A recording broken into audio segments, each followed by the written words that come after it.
Hello everyone, welcome to my YouTube channel. This is Mahesh Shah from Surat. This video is for Standard 7, Chapter number 6, Administration and Architecture during the Medieval Age, Part 2. In last video we discussed about the literature and the administrative system of Rajput era. तो last video में जो हमने देखा वो किस तरह से administration होता था उसके बारे में हमने देखा था। उसमें हमने देखा था कि आज के डेट में जैसे ग्राम पंचायत और ग्राम सभा होती है वो हमने वहाँ से ही सीखा है, यानी राजपूत एज में भी इसी तरह ग्राम सभा और ग्राम पंचायत होती थी। टैक्सेस की जो हमने बात की थी, तो आज की डेट में हम जितना टैक्सेस भरते हैं 18 to 30% के बीच में, उतना ही वहाँ पे 1/6 जो भी कल्टीवेशन होता था उसको टैक्स के तरह देना पड़ता था। और लिटरेचर की अगर हम बात करें तो बहुत सारा लिटरेचर वर्क संस्कृत में तो हुआ ही था, अदरवाइज संस्कृत के अलावा तमिल, तेलुगु, कन्नड़ ये सब लैंग्वेज में भी बहुत सारा लिटरेचर वर्क हुआ था। तो जो मेरे फ्रेंड्स आज पहली बार ये वीडियो देख रहे हैं उनको मैं रिक्वेस्ट करूँगा कि चैप्टर 6 का पार्ट 1 वो वीडियो आप देख लीजिए, तो आपको पूरा आइडिया आ जाएगा। अब यहाँ पे आज के वीडियो में हमें आर्किटेक्चर के बारे में बात करनी है कि किस तरह का कंस्ट्रक्शन था। अब ये जो टॉपिक है ये सिमिलर टॉपिक आपको 10th स्टैंडर्ड में भी आएगा। जब हम कल्चरल हेरिटेज के बारे में आप जब 10th स्टैंडर्ड में पढ़ोगे तो ये जितनी भी डिटेल्स है वो वहाँ पे वापस रिपीट होने वाली है। तो इसलिए यहाँ पे आप स्क्रीन के ऊपर देख रहे हैं अलग अलग पिक्चर्स। तो ये जितने भी पिक्चर्स आप स्क्रीन के ऊपर देख रहे हैं वो एक्चुअली में आपके टेक्स्ट बुक के अंदर नहीं है, बट यहाँ पे मैंने इसलिए रखे हैं कि आपको आइडिया आ जाए कि एक्चुअली में हमारे वहाँ का आर्किटेक्चर कैसा था, और इससे आप अच्छे से याद कर लो, क्योंकि जब 10th में ये टॉपिक आएगा तो वहाँ पे आपको कोई प्रॉब्लम ना हो। इसलिए यहाँ पे मैंने ये स्लाइड के ऊपर इतने सारे पिक्चर्स रखे हैं। अब जब हम इसकी डिस्कशन करेंगे तो बहुत सारी सरप्राइजिंग बातें हमारे सामने आने वाली है कि किस तरह से ये कंस्ट्रक्ट होते थे और क्या लॉजिक होता था इसके कंस्ट्रक्शन के पीछे। तो let's start the video. Like the video, subscribe the channel, press the bell icon and share the video on your social media platform. तो architecture Among the various construction during the Rajput age, temple construction is noteworthy. तो Rajput as में बहुत सारा construction हुआ था, उसमें जो temple construction है वो बहुत ही एडवांस था। यानी सोचने वाली बात यह है कि इतने साल पहले, करीबन 1000-2000 ईयर्स पहले, जब कोई मॉडर्न मशीनरीज अवेलेबल नहीं थी, जेसीबी नहीं थे, ट्रक्स नहीं थे, कंप्यूटर्स नहीं थे, और वो टाइम पे इतना सारा artwork that shows our talent. अब इसको कोई प्रूफ की ज़रूरत ही नहीं है, ये आपके सामने वो टेम्पल को आप देखिए, उसका वर्क देखिए, आपको पता चल जाएगा कि ये कितना कितना इसके पीछे मैथ्स का नॉलेज होगा, कितना साइंटिफिक हमारा एटीट्यूड होगा, तब जाके इतना कंस्ट्रक्शन पॉसिबल है। तो टेम्पल कंस्ट्रक्शन जो था वो बहुत ही बेमिसाल था। The Rajput kings were fond of constructing grand and artistic buildings. The architecture and sculpture of that time is evident from the temple, forts, palaces, lakes etcetera. तो ये जो भी टैलेंट है वो हमें कैसे पता चला कि वो टाइम का जो टैलेंट था, वो टाइम के जो फोर्ट्स थे, टेम्पल्स थे, पैलेसेस थे, लेक्स थे, जो आज की डेट में भी है, तो हमें ये पता चला कि हमारे यहाँ किस तरह का टैलेंट था। अमोंग द टेम्पल्स खजुराहो इन मध्य प्रदेश, ये खजुराहो का टेम्पल है, ये मध्य प्रदेश में जो आया है, ये उसका वॉल है, आप देख सकते हैं कितना ये सब स्टोन कार्विंग के एग्जाम्पल्स है, और ये चीजल और हैमर से बनाया हुआ है, ना ही इसके पीछे कोई भी और मॉडर्न मशीन जो आज की डेट में है वैसा कोई भी मशीन यूज़ नहीं हुआ था। आप इसकी स्मॉल डिज़ाइंस देखिए, ये स्टेच्यूज़ देखिए, और ये यहाँ पे मध्य प्रदेश में खजुराहो टेम्पल, ये देखिए। And Puri temple of lord Jagannath are famous for their architecture and sculpture. ये पूरी टेम्पल का फोटो है। ये वाला, एक second.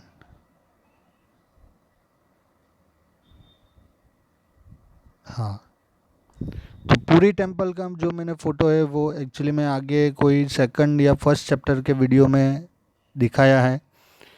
The sun temple of Konark was also build during that time. तो ये सन टेम्पल है कोणार्क का। ये देखिए कितना बड़ा टेम्पल है। यहाँ पे लोग इसके सामने छोटे छोटे दिख रहे हैं, इतना बड़ा ये टेम्पल है Konark sun temple. Also built during that time, the Konark Sun Temple was constructed with great fineness and was shaped like a chariot driven by 7 horses। इसको इस तरह से बनाया है, जो भी सन टेम्पल आप देखोगे वो सन टेम्पल इस तरह से बनाया है जैसे वो रथ जैसा दिखता है, जिसको 7 horses खींच रहे हैं। Among the other sun temple of India, the Martan Temple of Kashmir and the Modhera Sun Temple of Gujarat are famous। तो ये है मार्टन टेम्पल। अब इसका तो रुइन ही बचा है, पूरा टूट गया है, यहाँ पे आप देख सकते हैं। और ये है मोढेरा सन टेम्पल जो हमारे गुजरात में आया है। ये देखिए ये कितना सारा वर्क है, पूरा एक छोटा सा लेक मंदिर के आजू बाजू बना के रखा है, देखिए। तो ये सन टेम्पल है, ये भी बहुत फेमस है। अब इसको इस तरह से डिज़ाइन किया गया है कि सन की पहली रेज अंदर जो आइडल होते हैं, सन लॉर्ड, सन सूर्य नारायण की जो मूर्ति होती है, वहाँ पे ही पहला रे जो सन का होता है वो जाके स्टॉप होता है। तो ये गुजरात के फेमस सन टेम्पल है। A prominent feature of the Modhera sun temple is that the first rays of the sun fall directly on the idol. The Ellora caves of the Deccan have caves representing 3 religions, Hinduism, Buddhism and Jainism. तो ये इलोरा केव है, ये देखिए कितनी बड़ी केव है। और इसके अंदर 3 अलग अलग डिपार्टमेंट है जो केव्स है, वो 3 अलग अलग रिलीजियन को रिप्रेजेंट करती है, हिंदू, बुद्धिज़्म और Jainism. One among this is the grand Kailash temple. ये ग्रैंड कैलाश टेम्पल ऐसा टेम्पल है जो पूरा एक ही रॉक में से कट करके बनाया हुआ है। The Elephanta cave near Mumbai have a beautiful 3 face sculpture of Lord. तो ये उसके अंदर जो 3 फेस स्कल्पचर है लॉर्ड शिव का, ये वो है जो मुंबई से काफ़ी नज़दीक है। आप गेटवे ऑफ इंडिया के पास जाओगे तो वहाँ से बाई बोट आप यहाँ पे जा सकते हो और ये सब प्लेसेस आप देख सकते हो।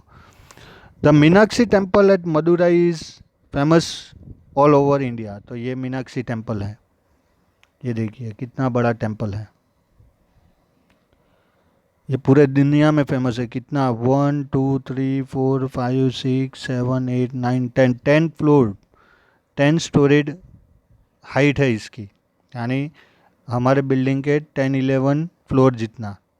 ये देखिए ये उसका और एक फ़ोटो है, यहाँ पे देखिए ये दूर से लिया गया पिक्चर है, कितना बड़ा टेम्पल है। ये उसका गोपुरम ही आप देखिए। The temples of South India are especially well known for their imposing gateways called Gopuram। उनके गोपुरम बहुत बड़े बड़े होते थे। After hearing about the same of such grand temples, many foreign invaders came to loot them। तो जब बाहर के लोगों को पता चला कि हमारे यहाँ इतने सारे टेम्पल्स है जिसके अंदर बहुत सारा गोल्ड और डायमंड्स है, तो बहुत सारे बाहर के जो लूटारू थे वो हमारी कंट्री में आए इसको लूटने के लिए। The magnificent Somnath temple of Gujarat was attacked many times. तो यहाँ गुजरात में अगर आप देखोगे, यहाँ पे सोमनाथ का टेम्पल है जो काफ़ी लूटा गया था। अब वो स्टोरी क्या है वो यहाँ पे देखते हैं। ये सोमनाथ का टेम्पल, ये क्लियर आपको दिख रहा है, बहुत ही अच्छी प्लेस है। आप वहाँ पे जाओगे और उसको देखोगे तो आपको एक अलग ही नज़ारा देखने को मिलेगा, अलग ही फीलिंग आपको आएगी। और ये हिस्टोरिकल प्लेसेस पे घूमने से हमारा नॉलेज बढ़ता है और हमें प्राउड होता है कि हम इस कंट्री में रहते हैं जहाँ पे हज़ारों साल पहले ऐसा कंस्ट्रक्शन होता था। तो मोहम्मद घोरी मोहम्मद गजनी, ये है मोहम्मद गजनी, आप देखिए इसका photo. Though the Rajput age is well known for its valor and sacrifices, it also saw the construction of many beautiful and imposing buildings. Many foreign inventors invented India during this period. अभी आपको notebook में लिख देना है, Mohammad Ghazni the sultan of Ghazna, Mohammad MAHMUD Ghazni GHAZNI, the Sultan of Ghazna GAZNA attacked India many times between 1000 CE and 1075 CE. तो इसने यहाँ पे इंडिया में काफ़ी बार अटैक किया था। अब ये है इसकी डिटेल, सोमनाथ टेम्पल पे इसने अटैक किया था, इसका बॉर्न डेट यहाँ पे लिखा है। In spite of facing problems during the attack, he continued to plunder India with full force. तो यहाँ पे जब वो अटैक करता था यहाँ के रूलर्स उसको रोकते थे, बट पर फिर भी उसके बावजूद वो हमारे राजाओं को हरा के यहाँ पे लूट मचाता था। During one such attack when Gujarat was under Bhimdev Solanki, ये है भीमदेव सोलंकी, ये देखिए गुजरात सम्राट भीमदेव सोलंकी प्रथम rule, he plundered Somnath. Many people from Saurashtra and Gujarat joined Bhimdev Solanki and tried to protect Somnath but failed. क्योंकि वो टाइम पे हमारे यहाँ यूनिटी नहीं थी, ये जो किंग्स थे वो आपस में लड़ते रहते थे, इसलिए जो हमारा पावर था वो डिस्ट्रीब्यूट हो जाता था और इस तरह से हम ये जो हमारे यहाँ लूट करने आते थे उनको रोक नहीं पाते थे। फिर इसको मोहम्मद गजनी को रोका था, और किसने रोका वो भी एक अच्छी स्टोरी है। ये मोहम्मद घोरी उसके बाद आया था। Muizuddin Mohammad Ghori, born Sahib Addin, also known as Muhammad of Ghor, was Sultan of the Ghorid Empire along with his brother Ghiyath-ud-Din Muhammad from 1173 to 1202, and as the supreme ruler of the Ghurid Empire from 1202 to 1206. तो ये भी India में आया था मोहम्मद घोरी के बाद। अब दिल्ली में कैसे पावर चेंज होता है, तो ये जब अटैक करने आते थे उन्होंने देखा कि यहाँ पे यूनिटी नहीं है, तो उन्होंने फिर और पावर से यहाँ पे अटैक किया और फाइनली हमारे रूलर्स को हरा के उन्होंने अपना रूल एस्टेब्लिश किया। After the demise of Mohammad Ghori, the leader of Ghazna started weighing from the throne. अब जब मोहम्मद घोरी डिमाइज हो गया तो गजना लीडर्स जो थे उनके गजना जो डायनेस्टी थी उनके पास कोई पावरफुल रूलर नहीं था और वो आपस में लड़ने लगे, बट हमारे जो रूलर्स थे उसका फ़ायदा नहीं उठा पाए। However the Rajput kings did not take advantage of this weakness. Meanwhile Shahabuddin Ghori establish his strong rule in Ghazna and decided to attack India. वही ड्यूरेशन शहाबुद्दीन घोरी गजना का रूलर बना और उसने सोचा इंडिया पे अटैक करने का। His intention was not to loot but establish his rule here. तो मोहम्मद घोरी यहाँ पे आके लूट के चला जाता था, पर शहाबुद्दीन घोरी बहुत ही स्मार्ट था, उसने देखा कि यहाँ पे यूनिटी नहीं है तो उसने डिसाइड किया यहाँ पे अपना रूल एस्टैब्लिश करने का। Initially he wasn't successful, he could not forget his defeat by queen Naika Devi of Anilwad Patan. तो ये देखिए ये है क्वीन नायका देवी, और इसने एक फीमेल रूलर ने, एक क्वीन ने इतने बड़े घोरी को हराया था। उसके बाद वो 12 इयर्स तक उसने इंडिया पे अटैक नहीं किया क्योंकि उसका ह्यूमिलेशन हो गया, उसको बहुत इंसल्टिंग लगा कि एक क्वीन से वो हार गया। Defeated by queen Naika Devi of Anilwad Patan and therefore did not attack India for 12 years. 12 years तक उसने अटैक नहीं किया। Finally the second time he attack Delhi. फिर जब दूसरी बार उसने अटैक किया तो दिल्ली पे किया, तब वहाँ पे पृथ्वीराज चौहान थे। ये है Prithviraj Chauhan. Prithviraj Chauhan fought bravely but without any prior preparation और help from the other Rajput kings. With his defeat, the Rajput rule came to an end in Delhi. पर राजपूत पृथ्वीराज चौहान काफ़ी बहादुरी से इसके सामने फाइट किए, बट उनको पता नहीं था कि ये अटैक करने वाला है, और बाकी जो राजपूत रूलर्स थे उन्होंने पृथ्वीराज चौहान को सपोर्ट नहीं किया, और उसकी वजह से मोहम्मद घोरी ने इनको हरा दिया। और इस तरह से दिल्ली में ये जो पृथ्वीराज चौहान है उनको लास्ट राजपूत रूलर बोला जाता है। और इस तरह से राजपूत रूल दिल्ली में ख़त्म हुआ, और वहाँ पे as a result Shahabuddin establish his rule there and extended his kingdom. और शहाबुद्दीन गोरी ने वहाँ पे अपना रूल चालू किया। तो इस तरह से फर्स्ट मुग़ल रूल हमारी कंट्री में चालू हुआ था।